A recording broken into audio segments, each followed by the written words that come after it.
Welcome to the Reciprocity Podcast with AG. Your host is Andrew Gadomski, and the show is a compilation of shared thoughts and experiences that impact lives with grace and authenticity. AG spent 15 years residing as an interim workforce analyst for Fortune 500 employers who provide financial and/or healthcare services, supply chain access, and consumer basic needs. In 2022, he swore an oath to support and defend the Constitution of the United States against all enemies, foreign and domestic, and faithfully discharge his duties in the coveted role of Senior Operations Research Analyst, deploying cybersecurity and AI workforce skills to benefit U.S. citizens, its residents, and tribal nations. Welcome back, everybody. We're now coming into part 2 of our podcast and dialogue with Rear Admiral Annie B. Andrews. We're going to get into the rest of her career and hammer through the different questions that we ask all of our leaders here on the podcast. Thanks for subscribing to the podcast. I remember we were sitting at lunch when we first met, and you're telling about what you do. And I don't think that people understand how grand or large the effort is. I've been fortunate to work with some of the largest retailers and the largest IT companies in the world, and people are excited about being the head of large retailer for talent acquisition. And they talk about, we have our stores or our distribution centers have a very automated way of getting people in and out, and we've used all kinds of technology. But candidly, none of that is getting someone to take an oath, which is its own thing. So if you could offer a number for me, so on an annual basis, how many people, when under that command, were taking the oath when they joined the Navy? Thank you so much for asking that. Our annual mandate for them coming in was getting the right people with the skills and qualified. We had about 40,000 new recruits a year. Now, that's just 40,000 coming in annually. That's not the number of those coming in and perhaps wanting to serve, but they couldn't due to medical health conditions or something that they may have had in their record, wanting to serve, but they couldn't because of some of the different challenges that they had in their record. So let's look at that for a minute. I had the Military Interest Processing Station, and that is Boston MEPS. So that a person, when they first come, that's when they do their medical, physical testing. Then another assignment, not all jointly together, I then had the training command, where now we get them in the service, and now you train them for 8 weeks so they can have the skill sets. They still have to be polished even more once they get to their particular field, but now they have the substance that's needed for them to work as a team. And then the last was recruiting. So I would say when I'm looking at that, to have all of those 3 worlds, it made it really wonderful to see how I can start with someone that want to come in, someone that came in and recruiting, and the others that graduated from boot camp to go on to serve their country. I recall being both in public service and private service talking about the civilian labor force is different than the private sector, because we're going to bring people in, we're going to make choices around development, and we're going to make decisions about how long we believe they're going to stay, and moving from one position to another or moving to one with more managerial responsibility. There's a lot more freedoms in the private sector. I don't think people understand the types of commitment we're talking about in terms of recruitment. I don't think people understand the concept of military spouses and their commitment to the federal government and their service in supporting the service members as they move around. and as their families move around. I remember when we were talking about it, I was thinking to myself, I have a set of peers right now who are not having this conversation, but do not understand how difficult this is and the amount of intensity it is. And I think that private sector recruitment, talent acquisition, and workforce planning, if they started talking more to people who were in the type of work that you were in, they would be very surprised and would really want to lean in, like we're talking about now, on how to do things. Because it's a lot harder than it is in the private sector, I believe, at least. I believe so too. And again, it's depending on the job that you're getting and the job that is what talent is needed, because there's a lot of competition that's out there. And I'm glad you mentioned that, because you're right. You bring in a sailor, but you really have a whole family joining in so many ways because of the support. Whether they're single, they have their family at home, whether they're married with children, it's all one. So it's important to make sure that we include our service member and their families, because they do give up a lot. It's a lot when we ask them, they understand what it is and they go out to sea. We understand that they have to change ever so often. We move families, we move children, we move them from school to school, sometimes with the spouses just trying to find work in a different area. But I will tell you, it's just amazing how it all comes together. It doesn't come without a struggle, but knowing that and caring for the service member and their families are important in leadership. And having a chance to speak with them, one of the things I enjoyed doing, especially when you would have new service members coming aboard when I was at the training command, is trying to make sure that the spouses understand that while it is shore duty, there's a lot that is asked of the service member.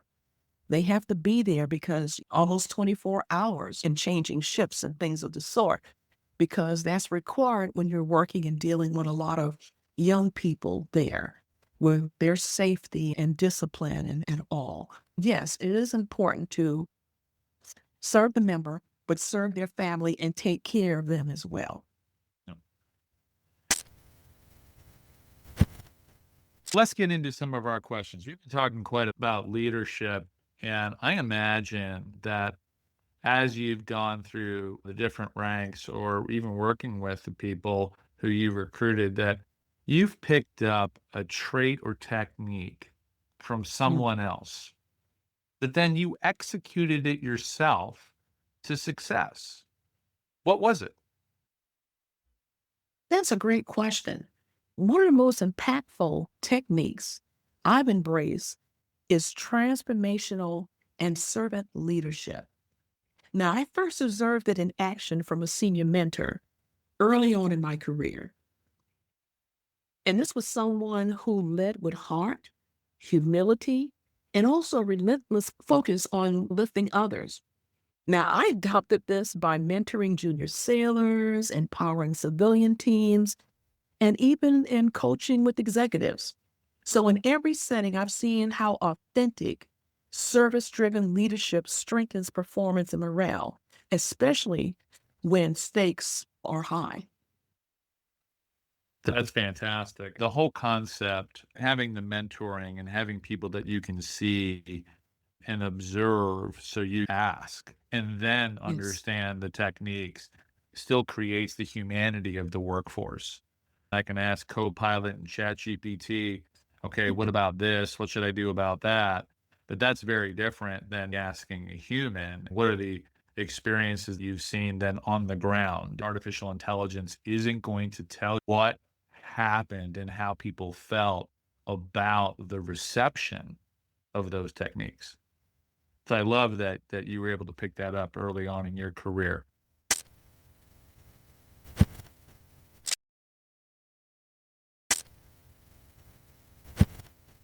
Okay, fun question. Tell me about a food, and you mentioned this a little bit when you were at the Pentagon, but tell me about a food that you make or buy for others that you believe makes them feel love from you. And you can talk about something that you've gotten too that made you feel loved. But let's talk about that. What goes into somebody else's stomach where they think about you and says, Annie loves me? Oh, I certainly appreciate that. But let me give you full disclosure, Andrew, right in the beginning. I'm not much of a cook or baker, but I certainly know how to deliver comfort through food. I was known to bring in donuts for breakfast, or I would surprise the team with pizza for lunch. And sometimes I even take a small group at a time, out for a meal. And this was my way of letting them know that I didn't use the term love, but I used the term appreciate it, so that I Mhm. appreciate them. So I just took them out to say thank you. Because, Andrew, food creates space for connection. It opens up conversations about work, family, and life in a way that feels natural and welcoming. Now, those moments weren't just about a meal. They were about reminding each other that we were more than core workers. It was more than just a boss and the employees, but we are a team and a family.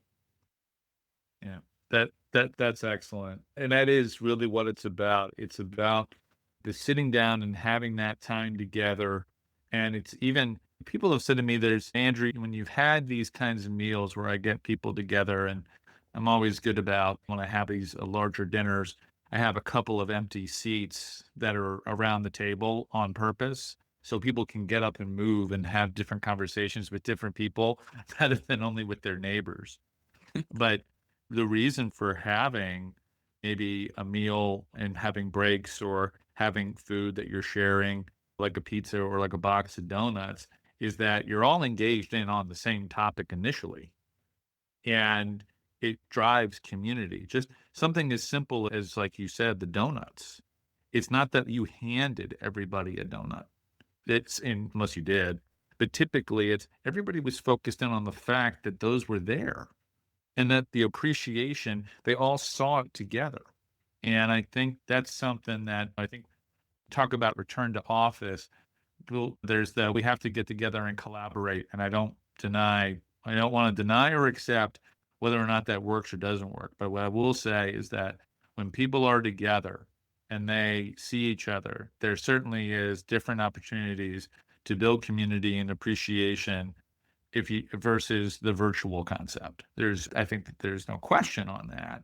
But that's a great story about why you did it and how it appreciated. How do you keep focus at work? You obviously have a chain of command but how do you keep focus? And where did that model come from? It can obviously be dictated in the military, but you had to put your own flair on it. Exactly, because it's not that I would lead in a dictatorship, but you want people to respect you for who you are and what you do, and that has to show both ways. Now, my focus comes from a mixture of discipline and purpose. These traits instilled in me by both my family, especially my mother, and I would say my time in the Navy. See, Andrew, I learned early on to align every task with a bigger why. Whether leading a mission or in managing an executive team, I always stayed grounded by asking, what does this serve? What's the impact? What needs us to do this? Why are we doing this? And how can we do it better? And I would want to hear that back from my team because that helps us all focus and everybody be a part. So that lens helps me push through distractions and keep me aligned and focused by having people involved, asking them questions and have them be a part of the solution where everything just doesn't come from me, but it comes from us together. I may have to make the final decision, but I think working together and helping us focus, having everybody to be a part of that. Movie, play, musical, poem, or book. Name one. Maybe there's a genre there, so maybe you're into movies, but pick something that speaks to you and you've experienced more than once. So I've seen movies. My child the other day, she put on The Holiday, and it is May, and I come into her room and I'm like, "Are you watching The Holiday?" And she goes, "Daddy, it's one of my favorite movies." And I'm like, "Okay, it's a pretty adult movie. She's 13." So, but name something that's spoken to you that's artistic that way. Thank you. I believe I will tell you the one that I like so much in that regime would be a poem. When I was growing up, to get out information or to say my feelings, I would write a little poetry myself. But one that really inspires me is the one by Maya Angelou, and it's called Still I Rise. I've read it. I I, rise. I Yeah. rise. Yes, I've read it. I've recited it and returned it to I returned to it countless times. It gave me words for strength, resilience, and dignity, especially as a woman of color navigating leadership spaces. Andrew, it's my go-to reminder that no matter what, I rise. I love her words. My parents are an interfaith marriage. And we were taught not to necessarily seek out inspiration from what Mm. I've now coined as my mirror, where I need to learn and listen and get insight from people, places, influences, environments that I don't myself am in every day. Matter of fact, if you don't mind, the one that I do remember that sticks on my mind, I'm just going to recite just that. Believe me, I'm not younger. So it's not like I have it all, but this one is an impact. It says, "You may shoot me with your words. You may cut me with your eyes. You may kill me with your hatefulness, but still like air I rise." It's just a lot of power in that song when you start thinking about whether you've been through adversities or the challenges that you may have. It just reminds you that, wow, through all of this, you still come out at the end. You still have air to breathe, so you still can rise and continue on for another day. Like this podcast and its transparency? Then you will love Aspen Analytics. Their audit documentation enable employers to share with investors, analysts, and regulators how their chosen HR practices using AI, wage equity, and analysis reduces significant business risks. Remove these risks before they become real problems.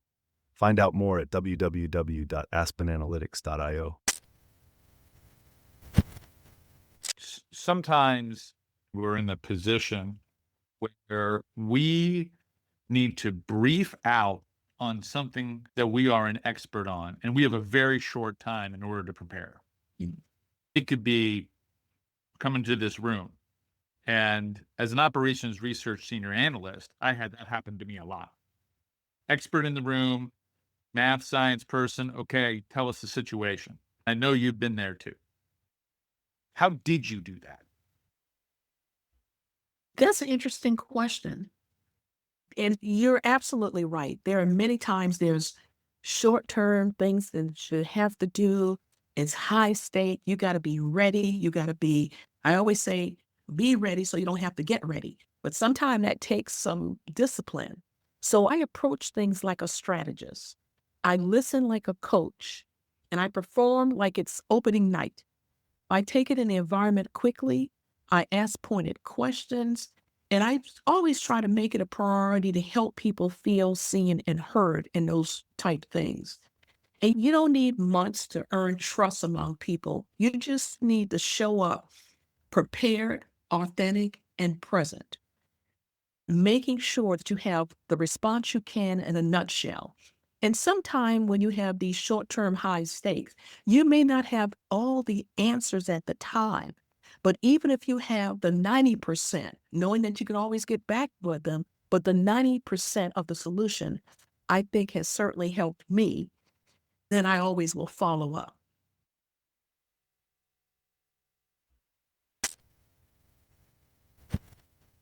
Name a class. Could be primary education, secondary, high school, professional or personal, What made you raise your hand up the most? I got excited when they talk about leadership and strategic planning courses and topics. I felt that it was relevant to what I do each and every day, whether it was at the United States Navy or whether it was at the Federal Aviation Administration, because I always had to do things about planning and organizing and making sure people was ready for the next task. So those courses helped me sharpen my skills in accountability, communication, and decision making. And it reinforced how much influence leaders truly have on people's lives and careers.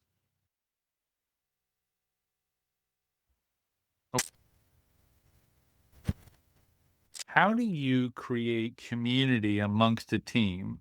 Or you can pick this other one. How do you diffuse conflict amongst that team? The end result is the strengthening of the team and its connectiveness. I'll choose about the community because community starts with connection. I build it by creating safe spaces for people. And this is done through team building exercises, through story sharing, and clarity around the shared goals that we're trying to do. So when conflict arises, I lean in. I name the tension respectfully. I listen deeply and help people reconnect to our common purpose. I believe my coaching background helps me to navigate conflict, not as a problem, but as an opportunity for the team to grow.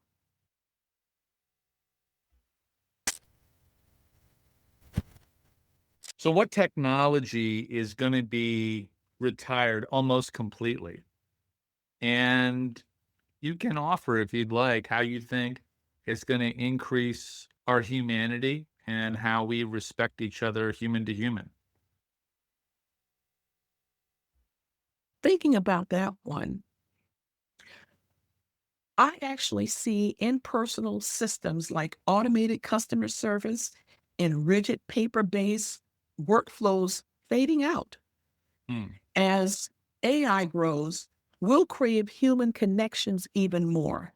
We'll realize that mentorship, coaching, and authentic conversations are irreplaceable. Now, understand, AI is fast, but technology may speed up the process, but it's the presence that drives transformation to me.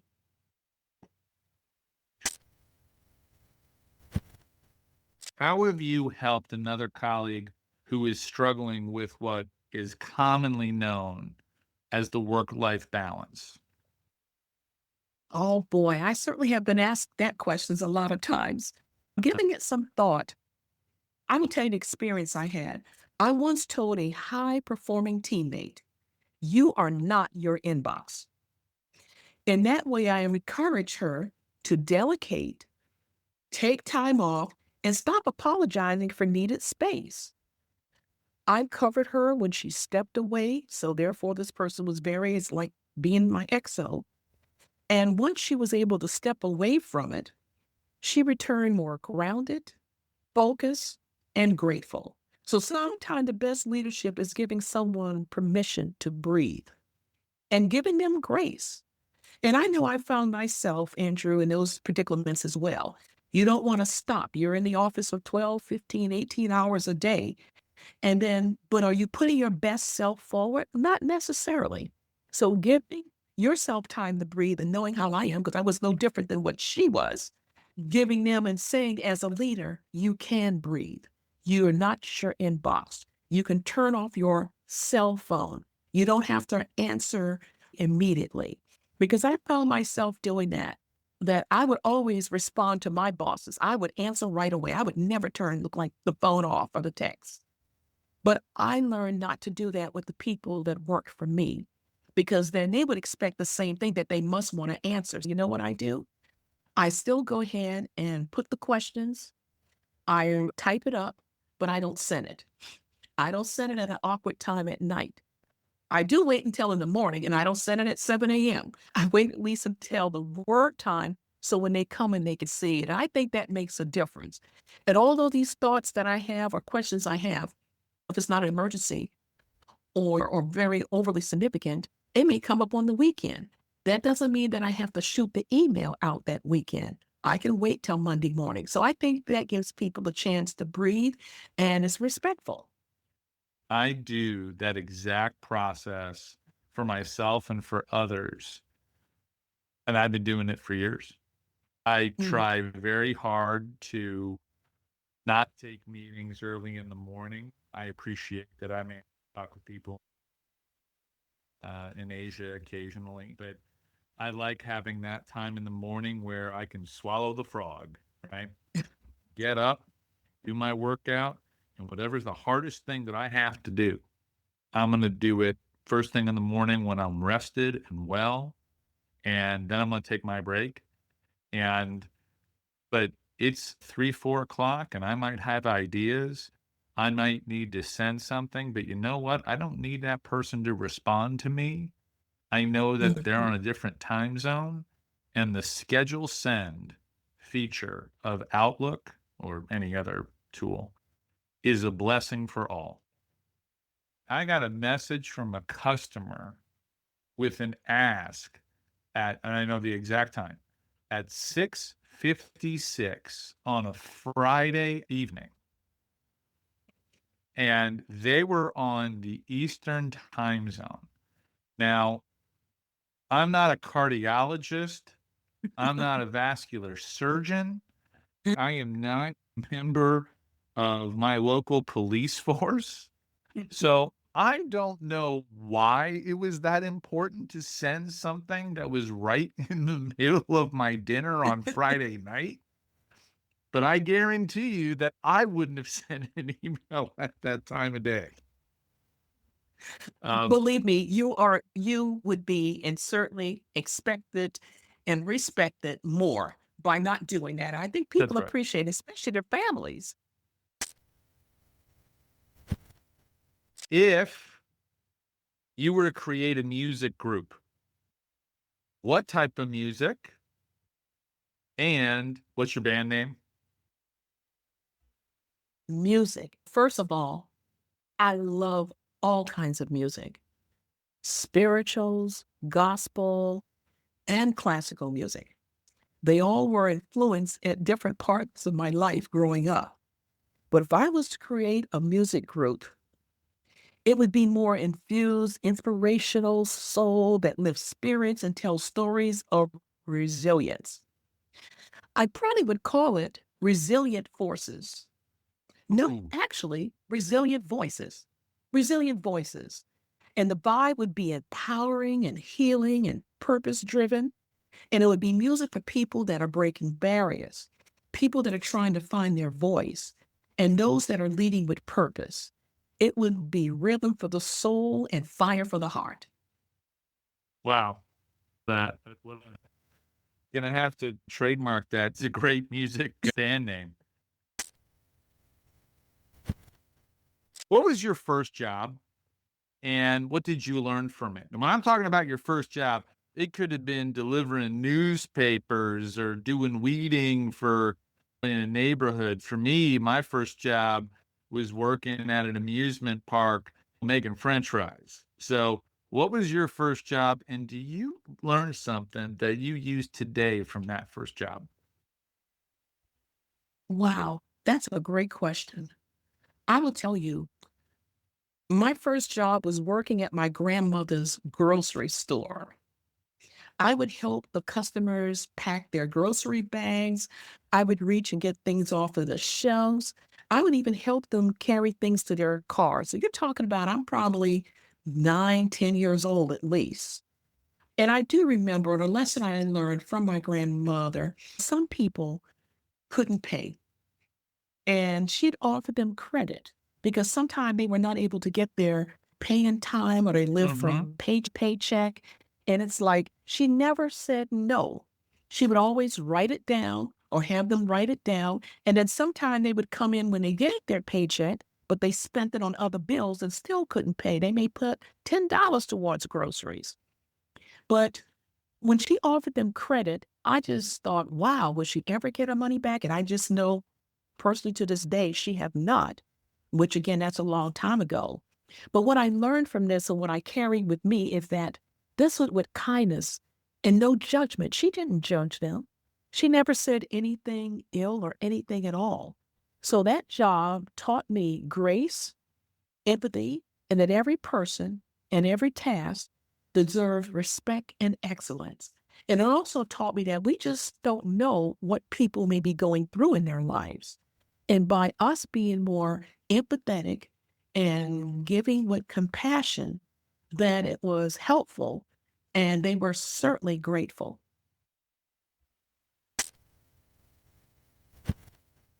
When you were growing up, and everyone's got a different living environment, maybe there was something on your bed, next to your bed, maybe there was something on the wall, but there was something around you that was yours. For me, I had some posters on the wall, I had baseball cards and that were dear to me. But what was part of your childhood that was like that? Music, visual, like what? Name one thing. A Bible, because my family wanted to teach me early on about not only about religion, but what it was said. And I had no other choice due to the fact that you would go to church every Sunday. And I thought it was like not only Sunday school, you got the prayer beforehand, afterhand. It was so many things. So the Bible was near me. It was almost like if my family's not there, it was a sense of protection. And I certainly keep it in many places today. So the Bible, I would say, because it gave me spiritual connection, it helped me to have something to believe in, and it just was so important to me. Yeah.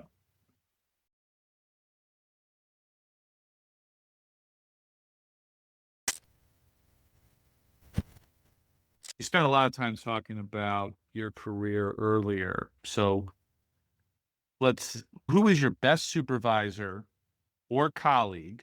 You don't have to say names, but why? One of my best colleagues was actually my command master chief. She was grace under fire. No matter how chaotic things got, she remained calm and she kept me calm as her commanding officer. She lifted the team's spirit and kept all of us focused on the mission. She showed me that quiet strength can actually move mountains. And I thought that this was so graceful and it was such a lesson learned to see her in action. Of course, these command master chiefs had been in the military much longer, perhaps at that time than I was, this person in particular. But just to see how they work, how discipline and compassion came out of the mouth. It was in both hands. And then it would help me. So when I went through my time, when I had to do what was known as Captain Mass, that's just making sure that people are held accountable. So holding people accountable, whether in the military or whether in my civilian job, I was still able to do the discipline as well as make sure that they have everything that's needed for them to do their jobs.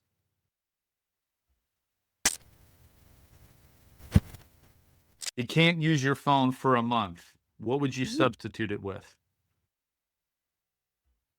Me, no problem. My young nephew, big problem. Because you would think that they were born with a phone in their mouth, with the cell phone. But anyway, for me, I'd write or I'll start writing a memoir documenting my journey from a small town girl in Georgia to serving 32 years in the Navy. And it would have the highs, the struggles, the lessons, without the noise of the world. I would find my voice on that page. Can you name an expensive mistake that either you've made or you've observed? So it doesn't have to be something you did. And what did you learn from it? I can speak on myself in particular. Early on, you just want to fit in. You want to take care of people. You want to be always the good guy. But you have to separate what is nice and what is right to do.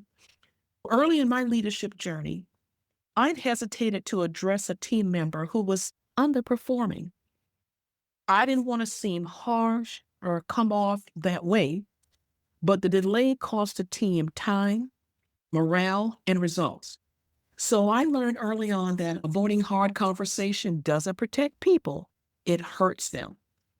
So tell them early on and often if you need to. So now I always would lead from that demonstration. I would lead with courage and compassion, even when the conversations are tough. So I learned again to deal with tough conversations head on, right at the moment. Do not let it fester because other people can see that too. And if you hit it right on, it may not be for the person, it may not seem comfortable at the moment, but I could go home and sleep at night because I know I did the right thing and I said it in the right way and I address it so that the team can move on further and forward. And Annie, this has been an excellent set of experiences you've shared. I'm now going to have my own thoughts and considerations that I need to make. I've got part of my career ahead of me, making changes and want to be a better person. And I got to tell you that the words and the experiences that you offered today give me pause. And that's what reciprocity is about. I appreciate you going through the questioning with us. And now I get to ask you the lightning round of questions that you don't know. These are probably going to be one-word answers. I'll give you a choice, and then I got about a dozen of those. So they're like yes/no questions. And then we've got a handful of word associations. Okay. So just one word association. And then we're going to close. So are you ready for the lightning round? I'm ready for the lightning round. Valentine's Day. Flowers or chocolates? Chocolates. Museum or aquarium? Aquarium. A chocolate caramel or a chocolate pretzel? Ooh, chocolate pretzel. Red or black licorice? Black. Pool or beach? Beach. Hike or bike? Hike. What is the worst movie you have ever seen?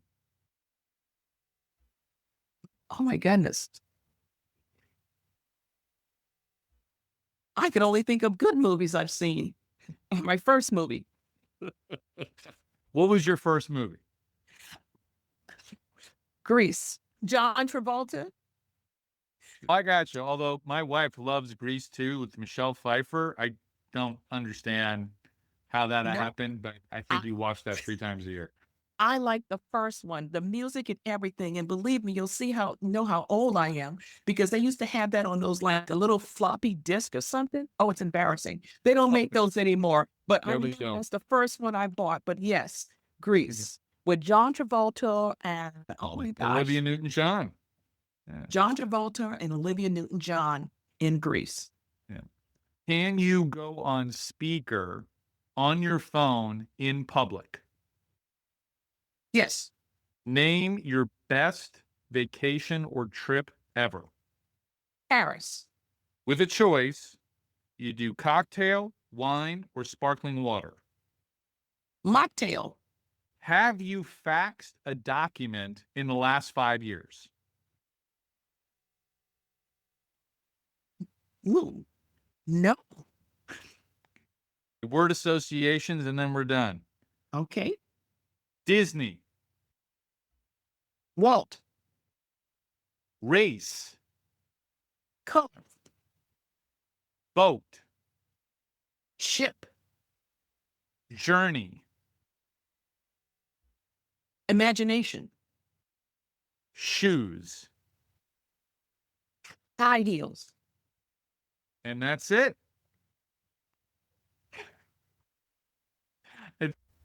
What a great podcast with Annie Andrews. I really enjoyed this podcast, reviewing it, and what an inspiration. So, Annie, thanks so much for participating. Thanks for listening to the Reciprocity with AG podcast. You can enjoy more episodes by favoriting the podcast at leading podcast platforms.